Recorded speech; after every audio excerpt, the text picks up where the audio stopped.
Eh bien bonjour à tous et bienvenue sur Caradisiac. Vous êtes en direct avec moi depuis Barcelone et plus exactement le port de Barcelone, vous le voyez. Et on est là pour partir à la découverte d'une grosse nouveauté du constructeur Kia qui présente cette année la 3e génération de ProSeed. Alors la ProSeed vous la connaissiez en fait, avant c'était la version coupée 3 portes de la berline Seed. Mais figurez-vous que cette année, eh bien, ça change du tout au tout. C'est une petite révolution pour Kia qui présente non pas un coupé, mais un shooting brake. Comprenez par là un break de chasse. Alors la raison c'est un petit peu que Kia a constaté que les 3 portes étaient en perte de vitesse sur le marché européen, ça se vend pratiquement plus, donc il fallait changer tout ça, il fallait changer la recette et ils ont adopté le shooting brake, le break de chasse parce que c'est une carrosserie qui vient en fait des constructeurs premium. On a plus l'habitude de les trouver chez eux, notamment chez Mercedes avec le CLS et la CLH shooting brake. Il y avait aussi des belles anglaises, des luxueuses qu'on connaissait aussi en break de chasse. Et voilà, Kia est le premier constructeur généraliste à s'y mettre. Et voilà le résultat. Vous l'avez à côté de moi. Vous le voyez, une face avant qui est reprise de la berline Seed, en fait, sans pratiquement modification, sauf légèrement le dessin du bouclier qui est spécifique à la ProSeed.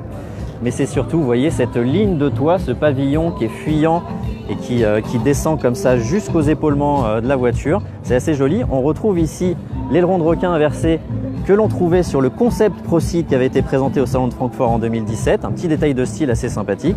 Et à l'arrière, c'est ce bandeau de feu qui traverse tout le haillon et qui, quand il s'éclaire, fait un petit peu Renault. Et on trouve que dans les lignes, ça ressemble un petit peu aussi à la Porsche Panamera Gran Turismo. Je ne sais pas ce que vous en pensez, vous les internautes de Facebook et de Caradisiac, mais voilà, je trouve qu'elle a des faux airs.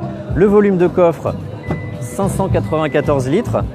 Donc ça reste un volume relativement correct pour la catégorie, même si on perd 31 litres par rapport au Break SW qui a été présenté il y a quelques mois. Voilà. Et par contre, là où on est un petit peu déçu, parce qu'on l'a déjà vu, c'est à l'intérieur. Alors suivez-moi.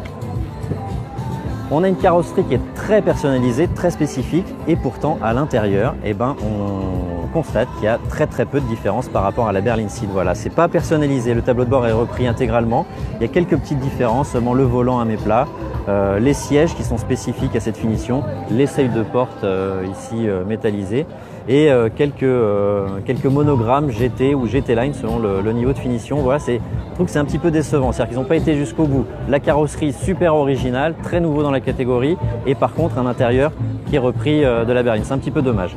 Bon bah nous, on a cette voiture ici en présentation, vous le voyez, il y a beaucoup de monde, mais on va essayer de la détailler pendant cet après-midi.